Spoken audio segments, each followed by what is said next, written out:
فرزند زہرا یہ حالات برے ہیں. کاشانہ بصیرت ایک ایسا مکمل یوٹیوب چینل جس پر محروم بصارت کے لیے بالخصوص اور تمام افراد کے لیے بالعموم سینکڑوں کی تعداد میں اسلامی کتب دستیاب ہیں.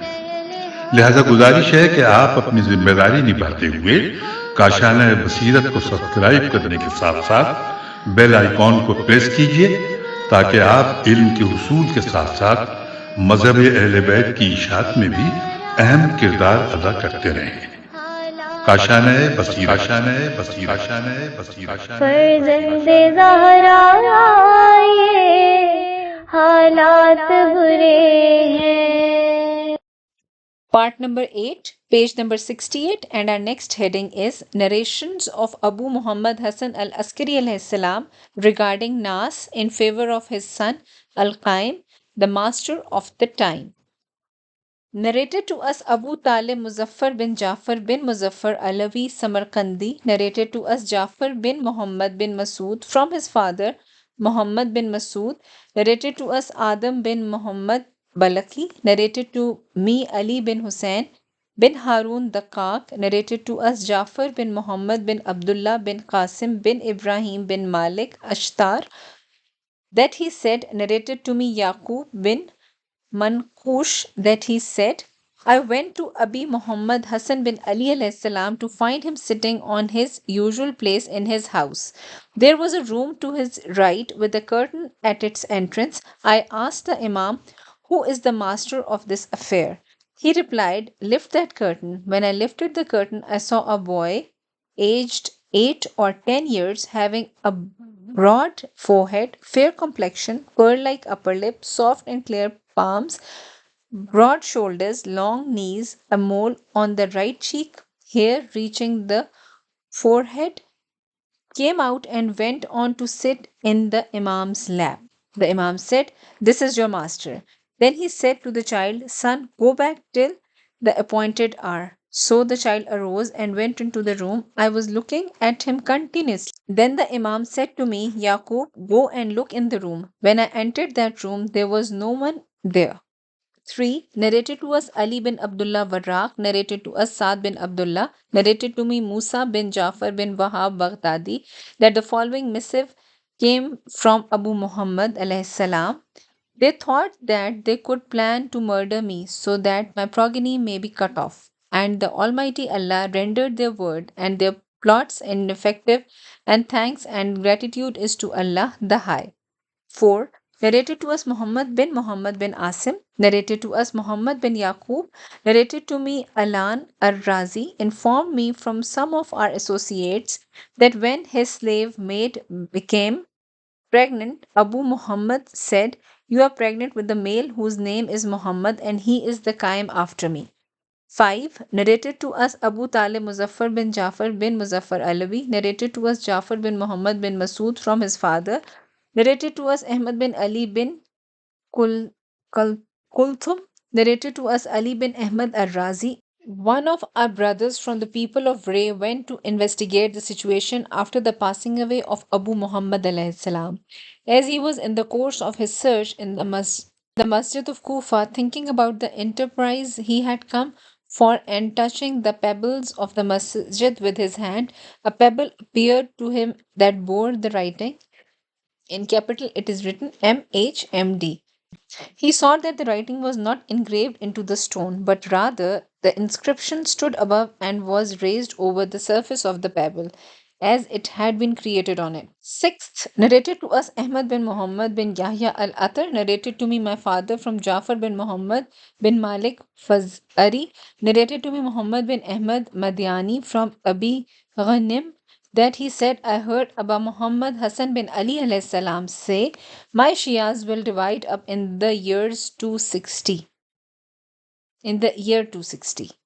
In that year, Abu Muhammad passed away, and his Shias and supporters went different ways. Some of them followed Jafar, some of them went astray and were seized by doubts, some of them remained on their perplexity, and some of them remained steadfast on their religion through the help of Allah, the Mighty and the Sublime. Seventh, narrated to us Muzaffar bin Jafar bin Muzaffar Alawi Samarkandi, narrated to us Jafar bin Muhammad bin Masood Ajashi from his father, from Ahmad bin Ali bin Kulsum, from Ali bin Ahmad al-Razi, from Ahmad bin Ishaq bin Said, that he said, I heard Abu Muhammad Hassan bin Ali al-Askari alayhi salam say, all praise is due to Allah, the one who did not take me from the world until he showed me the higher after me, the one who from all of us is most resembling the messenger of Allah in his physique and in his character.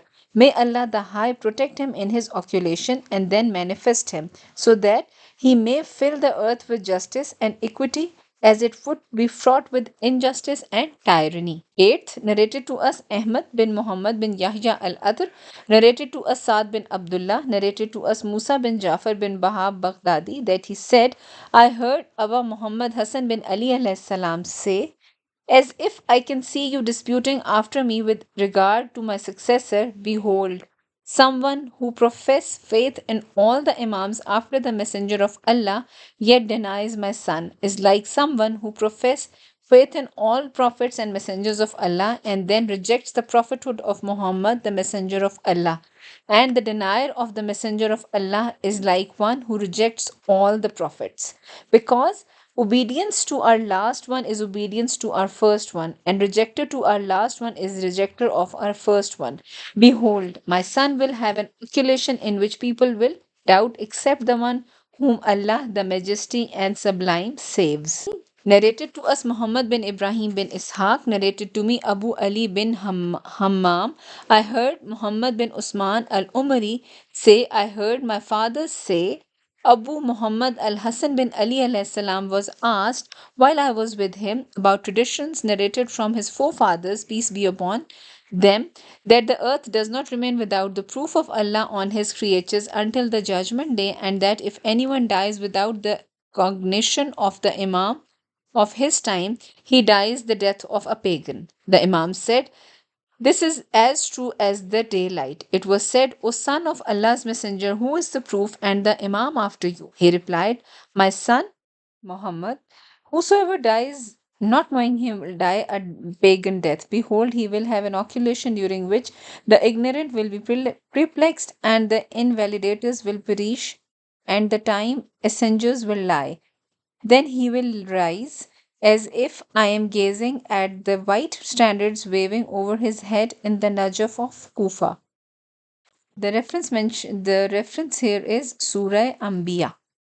Number 1, it is mentioned, narrated to us my father, narrated to us Saad bin Abdullah from Muhammad bin Isa, from Safwan bin Yahya, from Ibn Maskan, from Abi Abdullah alayhi salam, that he said, one who denies the one who is alive is like one who has denied those who are dead.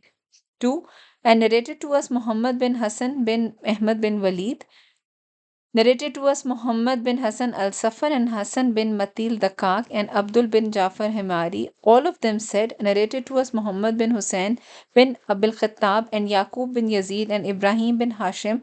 All of them from Muhammad bin Abi Umair and Safwan bin Yahya. All of them from Abdullah bin Muskan from Abi Abdullah alayhi salam, that he said, one who denies the one who is alive is like one who has denied those who are dead. 3. Narrated to us my father, narrated to us Saad bin Abdullah from Muhammad bin Isa, from Ismail bin Mehran, from Muhammad bin Said, from Aban bin Taghlib, that he said, I asked Abi Abdullah alayhi salam, in inverted commas it is written, is he a believer that has cognition of the previous Imams but does not have cognition of the Imam of his time? He replied, no. I asked, is he a Muslim? He replied, yes. 4.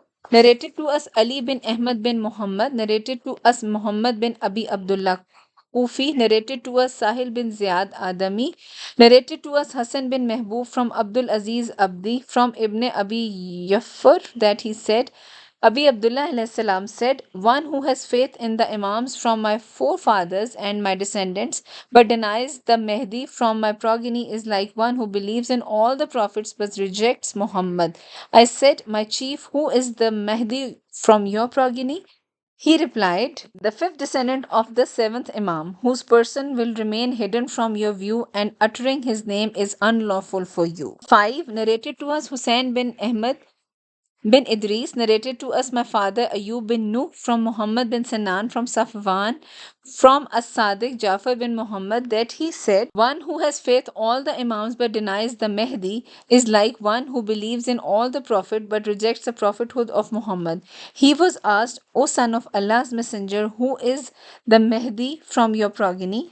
He replied, "The fifth descendant of the seventh Imam, whose person will remain hidden from your view, and uttering his name will be unlawful for you." Sixth, narrated to us Abdul Wahid bin Muhammad bin Abdus Nishapuri al-Atr, narrated to us Ali bin Muhammad bin Nishapuri from Hamdan bin Suleiman, narrated to me Ahmad bin Abdullah bin Jafar Hamdani from Abdullah bin Fadl Hashimi from Hisham bin Salim from As-Sadiq Jafar bin Muhammad from his father, from his grandfather, that he said, "The Messenger of Allah said, the Qaim is from my descendants. His name is same as mine and patronymic is same as mine.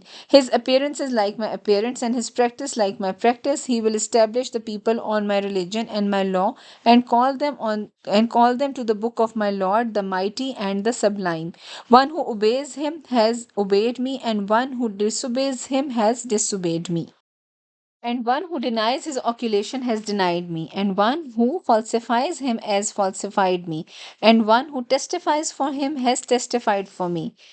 I would complain to Allah about those who falsify me in my affair and those who mislead the people, and the oppressors would soon realize where they would be returned when they are sent back to hell. Seventh, narrated to us my father, narrated to us Saad bin Abdullah from Ahmad bin Abi Abdullah from his father, from Ibn Abi Umair, from Muhammad bin Abdul Rahman bin Abi Laili from his father, from Abi Abdullah as-Sadiq alayhi salam, in a lengthy tradition, at the end of which he said, in inverted commas it is written, "How can be guided one who has no insight? And how can one have insight without having the fear of Allah? Follow the statement of the Messenger of Allah and confess to that which is revealed upon him by Allah, the Mighty and Sublime, and follow the signs of guidance. Indeed, it is a sign of trustworthiness and piety. You should know that if someone denies the messengership of Isa alayhi salam and believes in the prophethood of all the other messenger, he is not a believer. Seek the path of Allah with the help of the minarets of guidance. Remain attached to that which is behind the veil so that the affairs of your religion become perfect, and believe in Allah your Lord." 8. Narrated to us Ahmad bin Ziyad bin Jafar Hamdani, narrated to us Ali bin Ibrahim bin Hashim from his father, from Muhammad bin Abi Umair, from Ibrahim, from As-Sadiq Jafar bin Muhammad from his father, from his ancestors, that the Messenger of Allah said, "Whosoever denied the Qaim from my progeny has in fact denied me."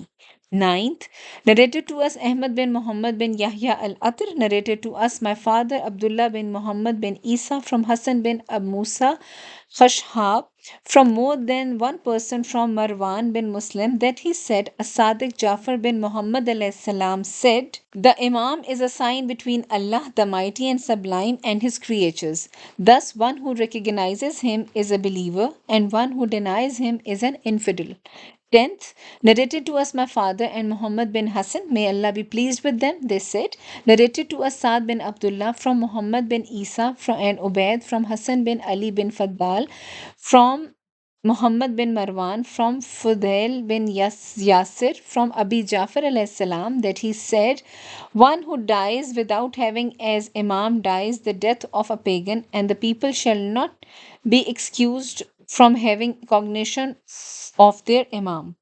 11th, narrated to us my father and Muhammad bin Hassan and Muhammad bin Musa bin Mutawakkil, may Allah be pleased with them, they said, narrated to us Saad bin Abdullah and Abdullah bin Jafar Himyari, all of them from Muhammad bin Isa, from Hassan bin Mehboob, from Abi Saeed Mukhari, from Amr from Abi Abdullah alayhi salam that he heard him say, one who dies without having an imam dies the death of paganhood, infidelity, polytheism, and deviation.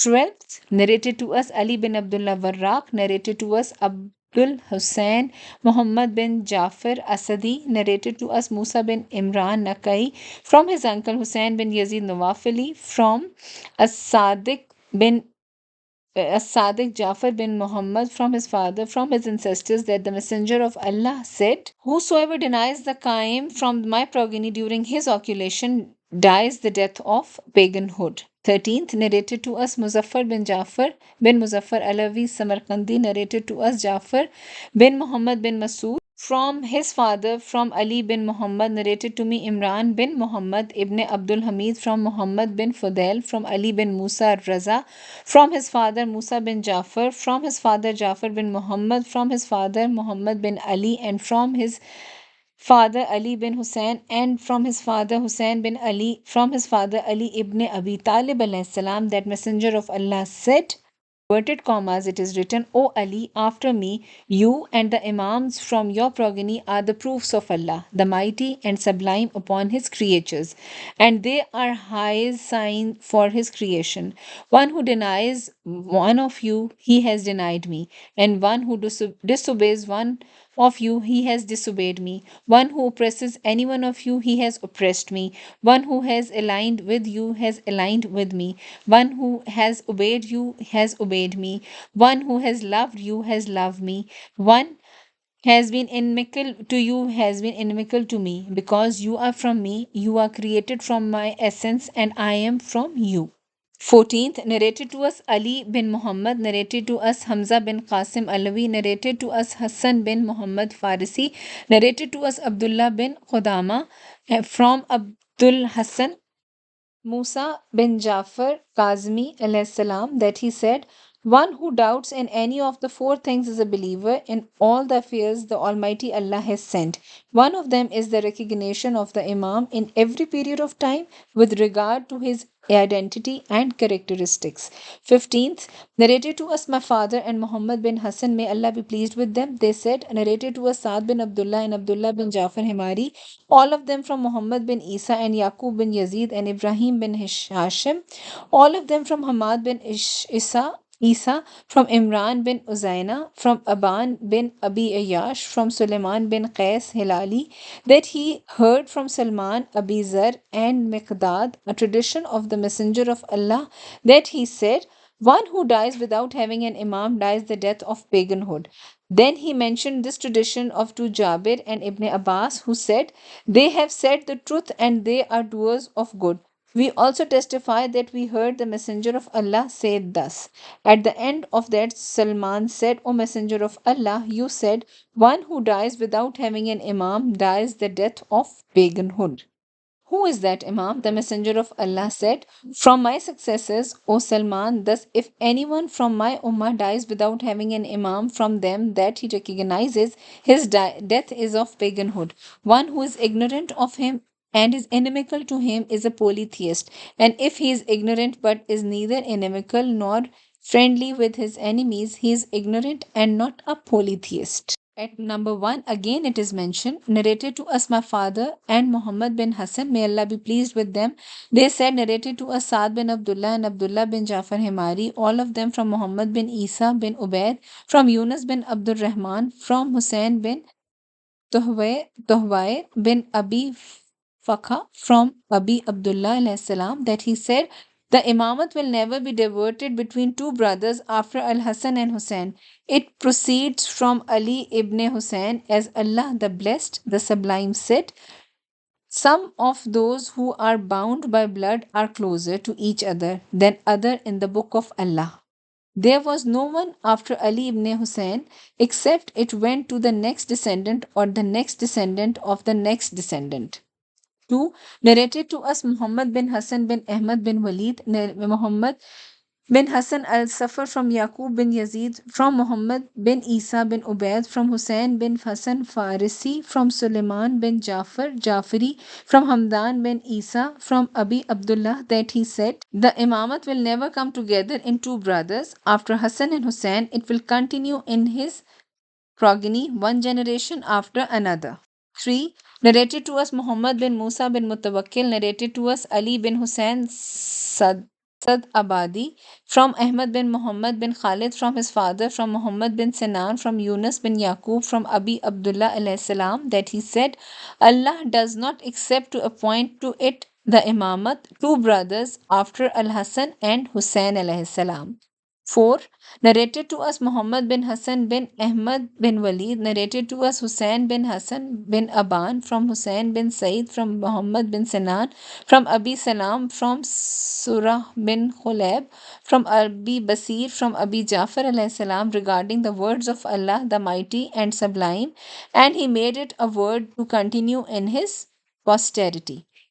That it is regarding Imam Hussein alayhi salam. Imamat will be transferred from one to another in his progeny, generation after generation, and it will not return to the brother or uncle. 5. Narrated to us my father, narrated to us Saad bin Abdullah and Abdullah bin Jafar Himari, all of them from Ibrahim bin Hashim, from Abi Jafar Muhammad bin Jafar, from Abdul Hamid bin Nasir, from Abi Ismail, from Abi Abdullah alayhi salam, that he said, Imamat will never come together in two brothers after Hassan and Hussein alayhi salam. It will continue in his progeny, one generation after another. 6th, narrated to us Muhammad bin Musa bin Mutawakkil, narrated to us Ali bin Hussein Sada Abadi, from Ahmad bin Abi Abdullah Barqi, from his father, from Muhammad bin Abi Umair, from more than persons, from Abi Basir, from Abi Abdullah alayhi salam, that he said, when Fatima salamullah alayha gave birth to Imam Hussein alayhi salam, her father told her the Ummah will slay him after Prophet has passed away. He said, I don't need this. The Prophet said, indeed, Allah the Mighty and Sublime informed me that He has appointed Imams from His progeny. She said, now I am satisfied, O Messenger of Allah. 7th, narrated to us my father, narrated to us Saad bin Abdullah and Abdullah bin Jafar Hamari, all of them from Muhammad bin Hussein bin Abil Khattab and Muhammad bin Isa bin Ubaid, all of them from Abdul Rahman bin Abi Najran, from Isa bin Abdullah Alawi, that he asked Abi Abdullah alayhi salam, Jafar bin Muhammad as-Sadiq alayhi salam, in inverted commas it is mentioned, may I be sacrificed on you, may Allah not show me the day when you are not alive. If this happens, whom should we refer to? The Imam pointed to Imam Musa Kazim alayhi salam. And if Imam Musa Kazim passes away, he said his son. And if his son passes leaving a brother who is grown up and son who is young, which of them shouldn't we follow? The Imam said his son. It will be like this forever. I said, what should we do if we don't know who and where he is? He replied, say, O Allah, I have attached myself to your remaining divine proof from the sons of the previous Imam. That would be sufficient. 8. Narrated to us Muhammad bin Musa bin Mutawakkil, narrated to us Abdullah bin Jafar Hamari, narrated to us Ahmad bin Muhammad bin Isa, narrated to us Hassan bin Mehboob from Ali ibn Riyab, that he said, Abi Abdullah alayhi salam said, when Fatima salamullah alayha was expectant with Imam Hussein alayhi salam, the Messenger of Allah told her, Allah the Mighty and Sublime has gifted you a male child whose name is Hussein. My Ummah would slay him. Fatima said, I don't deserve this. The Prophet said, indeed, Allah the Mighty and Sublime has promised me about him. She asked, and what is that promise? He replied, he promised me that he will appoint Imamat in his progeny after him. She said, now I am satisfied. 9th, narrated to us Muhammad bin Ibrahim bin Ishaq, informed us Ahmad bin Muhammad Hamdani, narrated to us Ali bin Hussein bin Ali bin Faddal from his father, from Hashim from bin Salim, that I asked As-Sadiq Jafar bin Muhammad alayhi salam, who is superior, Hassan or Hussein? He replied, Hassan is superior to Hussein. I said, then how come the Imamat has come in the generation of Hussein after him and not in the generations of Hassan? The Imam said, Allah the Mighty and Sublime wanted to effect the Sunnah of Musa and Harun in Hassan and Hussein alayhi salam. Have you not seen that they shared prophethood like Hassan and Hussein shared Imamat, and Allah, the Mighty and Sublime, placed prophethood in the progeny of Harun and not in the progeny of Musa, even though Musa was superior to Harun alayhi salam? I said, would there be two Imams at the same time? He replied, no, except that one of them may be silent and under the command of the other, and the other will be the speaking imam for his counterpart. But as to whether there can be two speaking imams at the same time, no. I said, would imamat inherited between two brothers after Hassan and Hussein? He said no. It will continue in progeny of Hussein alayhi salam, like Allah the Mighty and Sublime has said. Here the translation is, and he made it a word to continue in his posterity. Thus, Imamat will continue in his progeny generation after generation till the judgment day. 10th, narrated to us Muhammad bin Musa bin Mutawakkil, narrated to us Muhammad bin Yahya al-Atr, from Muhammad bin Hussein bin Abil Khattab, from Ali bin Asbat, from Ali bin Abi Hamza, from Abi Basir, from Abi Abdullah alayhi salam, that he said regarding the words of Allah, the Mighty, the Sublime. The translation here is, and how many a deserted well and palace raised high. Here the explanation is, the deserted well is the silent, inactive Imam, and palace raised high denotes the speaking, active Imam. The references at the end of his Surah Anfal, Surah Hajj. And there is at point number 1, it is mentioned, narrated to us Muhammad bin Ali ibn Nawafil, narrated to us Abdul Abbas Ahmad bin Isa Baghdadi, narrated to us Ahmad bin Tahir Qummi, narrated to us Abdul Hussein Muhammad bin Shaybani, that he said, I entered Karbala in the year 286 AH and visited the tomb of the forlorn son of the Messenger of Allah, and then returned towards Baghdad, intending to go to the cemetery of Quraysh called Maqabir Quraysh. The shrine of Qaziman alayhi salam, it was burning hot, so much so that it seemed that the noontime has been set ablaze and the heavens were burning in flames. When I reached from there at the shrine of Al Kazim alayhi salam and smelled the breeze of his tomb that is engulfed in divine compassion and encircled by gardens of forgiveness, I shed trickling tears and took my grievous sighs which were blocking my eyes from seeing. When my tears ceased and groans stopped and I opened my eyes, I saw an old man whose back was bent and his knees were curved and his forehead and palms had dried like the knees of a camel. Near the tomb, he was saying to another gentleman who was with him, O nephew, through the most esoteric secrets and the noblest of all knowledge which the two masters possess, your uncle has reached a nobility the like of which none has carried but Salman. Your uncle has reached at the end of time and the expiration of his life, yet he does not find in the people of the locality a man to confide his knowledge in. I said to myself, O my soul, unkindness and suffering come from you, inasmuch as I exhaust the foot and the hoof in search of knowledge. Now my ears have caught from this old man a word which alludes to the greatest knowledge and a magnificent affair. I said to the old gentleman, O Sheikh, who are the two masters? He replied, the two heavenly stars trailed on earth in Surah Manra. I said, I take an oath by the love and the majestic position of Imamat and succession of these two masters that I am a searcher of their knowledge and a seeker of their words. I profess the solemnest of the oaths to protect their secrets. He said, if you are truthful in what you are saying, then present the words from the narrators of their traditions. As he examined the books and the traditions therein, he said, you are truthful.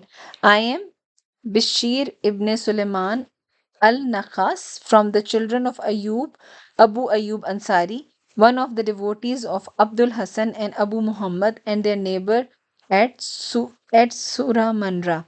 I said to him, do favor on your brother by sharing some of the things you have seen from them. He said, my master Abdul Hassan alayhi salam made me knowledgeable about slaves.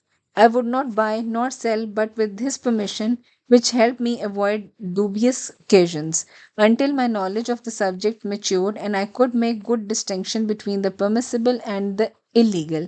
As such, one night I was at my house in Suramanra, and a certain portion of the night had passed, when someone knocked at my door. I ran with speed and saw Kafur, the servant, the messenger of our master, Abul Hassan Ali ibn Muhammad alayhi salam, calling me to him. I put on my robes and went to him. I saw him talking to his son, Abu Muhammad alayhi salam, and his sister Hakima from behind the curtain. When I sat, he said, Bashir, you are from the descendants of the Ansar, and his love has always been in you, with each coming generation inheriting it from the preceding one, and you are trustworthy men of Ahle Bayt. I am elevating you and ennobling you by an excellence to which you will surpass all Shia in devotion, by sharing a secret with you and sending you to purchase a certain bondmaid. He then wrote a very fine letter in Roman script and Roman language and imprinted his seal on it. He took out a yellow cloth in which were 200 dinars. He said, take this and go with it to Baghdad. He told me to go to the crossing of the Euphrates on the noon of such and such day, and when I reach the boats of the captives, you will see bondmaids in them. You will find buyers for the procures for the Abbasides and a small group from the Arab youths. When you see that, keep an eye on a man called Umar ibn Yazid al Nakhas from a distance all day long, until a bondmaid is brought to the buyers who has such and such quality. Her dress is too thick silks. She refuses to be seen or touched by the examiners. She does not submit to anyone who wants to touch her, and you hear a cry in Roman from behind a thin veil. You should know she is saying, Alas, from the violation of the evil. One of the buyers says, Mine for 300 dinars. Her modesty has never increased my desire for her. She replies to him in Arabic, Even if you come in the figure of Solomon, the son of David, with the kingdom like this, I will not entrust it in you. So save your money. The slave dealer says, Then what is the solution? I have to sell you. The bondmaid replies, What is the rush? There must be a buyer that my heart finds rest in him and his fidelity and honesty.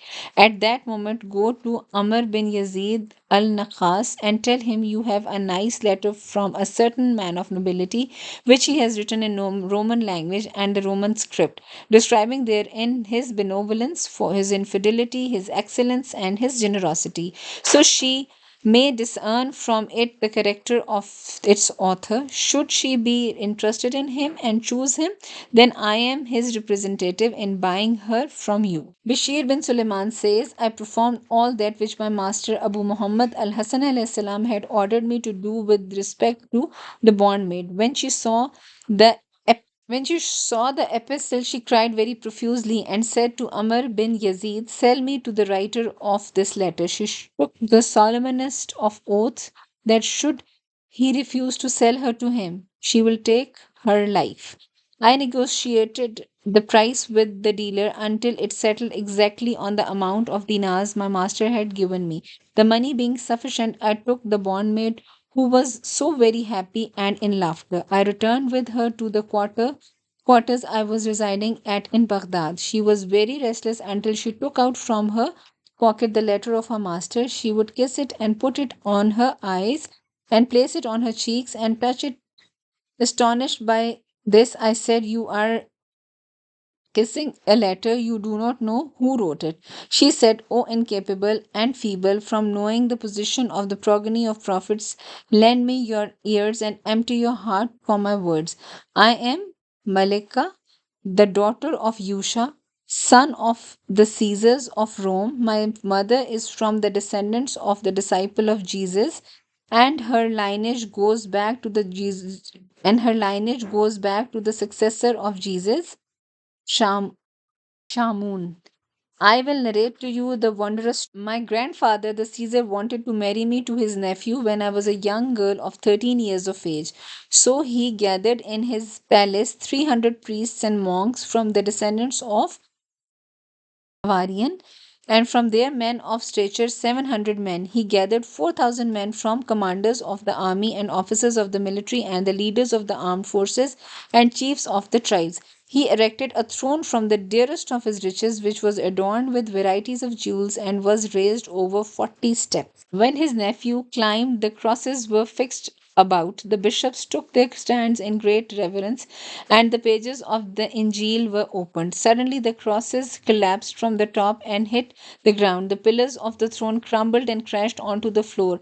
My grandfather's nephew, who had risen over the throne, fell down unconscious. The colors of the bishops changed and their chests trembled. Their leaders said to my grandfather, "Please excuse me for facing this evil, which forebodes the demise of this Christian religion and the legal creed." My grandfather took this as an evil omen and said to the bishops, "Erect the scaffolds and raise the crosses and bring the brother of this deceased man whose dreams have been ruined, so I may marry him to this young girl, and the evil of his dead brother may go away through his fortune." And when they did that, the same thing happened, the second as had happened to the first nephew. People scattered away. My grandfather, the Caesar, stood in great distress and entered the quarter of women folk. I dropped the curtains and then in the same night saw in my dream that Jesus, Shamun, and a number of Hawaiian Hawarian had gathered at my grandfather's palace. They had installed there a pulpit of light that was defying heaven in height and elevation. It was in the same spot where my grandfather had installed his throne. At this, Muhammad, his son in law, and his successor, the prince of the believers, and a number of his sons entered. Jesus went forward and embraced him. Muhammad said to him, "O Spirit of Allah, I have come to you to propose to your successors Shamun for his daughter Malaika, for his son of mine," pointing with his son towards Abu Muhammad, the son of the writer of epistle. Jesus looked at Shamun and said to him, "The greatest honor has come to you. Let your relation be bonded with the relation of the house of Muhammad. Sallallahu alaihi wa alihi wasallam." Shamun said, "It will be my honor to do so." He climbed over that pulpit. Muhammad sallallahu alaihi wasallam said the rituals and married me to his son. Jesus bore witness, and the sons of Muhammad and the Hawarian bore witness. When I woke up, I was scared to report this to my father or grandfather, fearing they will kill me. I was keeping the secret and was not revealing it to them. Meanwhile, my heart throbbed with Abu Muhammad's love so much that I forsook eating and drinking. Forsook eating and drinking. I became weak and my body grew lean and I became very sick. There was no physician left in the cities of Rome that my granddaughter did not bring and ask him to heal me. When despair overwhelmed him, he said to me, "O solace of my heart, does any wish occur to your heart in this world so I may fulfill it?" I said, "Grandfather, I see the doors of relief shut on me. However, if you save the Muslim captives in your prison torture and remove their manacles and do them favor and kindly release them, I am hopeful that Jesus and his mother will forgive me health." When he did that, I made effort to display health and ate a little food. This made him very happy, and he became ever intense to confer kindness and respect upon the captives. I also saw in my dreams for 14 nights the mistress of the woman of the worlds, Fatima Salamullah alaiha. She visited me along with Mary, the daughter of Imran, and 1,000 serfs from the gardens. Mary says to me, "This is the mistress of the ladies, the mother of your husband, Abu Muhammad alayhi salam." So I hold her and cry and complain why Abu Muhammad alayhi salam does not come to visit me. The mistress of the ladies said, "My son Abu Muhammad alayhi salam will not visit you so long as you believe in a partner with Allah in the religion of the Christians. This is my sister Mary, the daughter of Imran, and she turns to Allah with disdain from your religion. If you want the pleasure of Allah, the Mighty and Sublime, and the pleasure of Jesus and his mother, and to have Abu Muhammad alayhi salam visit you, say, I bear witness that a deity other than Allah is not, and that my father Muhammad is the messenger of Allah." When I spoke these words, the mistress of the ladies pulled, pulled me to her chest, and my soul was blessed. She said, "Now expect the visitations of Abu Muhammad alayhi salam. I am sending him to you." I woke up in great excitement and expectation of meeting Abu Muhammad alayhi salam. When it was the next night, I saw Abu Muhammad alayhi salam, and as if I was saying to him, "You have abandoned me, my beloved, while the remedy of your love ruined my soul." He said, "My delay was not but for your polytheistic belief. Now you have embraced Islam. I am going to be visiting you every night until Allah brings us together. Until now, his visitations to me have not ceased yet." Bashir says, "I said to her, 'How did you fall among the captives?' She said, 'Abu Muhammad told me on one of the nights, your grandfather will shortly be dispatching an army to fight the Muslims on such and such day, and he will follow them. You have to join them in the intruge of the servants along such and such route." I did that, and the vanguards of Muslims encountered us, which led to my situation that you can see and observe. And no one knew that I am the granddaughter of Roman Caesar until now, except you, and that is because I told you. The gentleman in whose share of booty I fell asked me of my name. I hid my identity from him and said, "Nergis." He said, "A name of your servants." I said to her, "It is amazing that you are Roman and your language is Arabic."